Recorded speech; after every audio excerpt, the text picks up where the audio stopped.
Нов, современ и модерен систем и центар за трансплантација на коскена срцевина до средината на 2013 година ќе биде отворен во Македонија.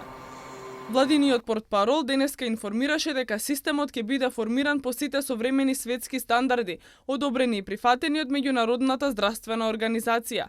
Тој ќе биде меѓународно поврзан, ќе обезбеди поголем опфат на пациенти на кои ќе им се овозможи здравствена грижа и заштита, а ќе заштеди и голем број на финансиски средства. Како што посочи Ѓоргиев, Република Македонија веќе поседува услови и стручен кадар, кој е способен за ваквите медицински зафати, но неопходна е реализацијата на современ центар кој ќе ги задоволува светските стандарди. Со условно потрошени 1 милион евра за лекување на пациенти со болести на крвта надвор од Република Македонија може да бидат третирани и лекувани од 3 до 10 пациенти во зависност од степенот на заболување и видот на болеста.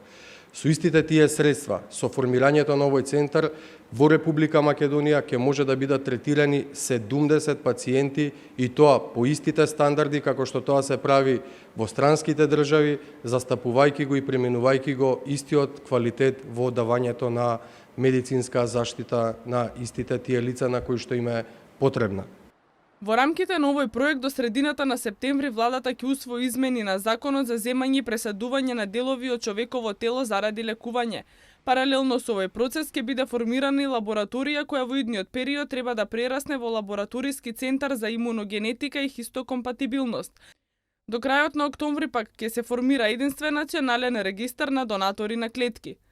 За да се добие на време, како што посочи Ѓоргиев, Македонија ќе соработува со Хрватска, која е лидер во трансплантацијата на коскена срцевина на европско ниво.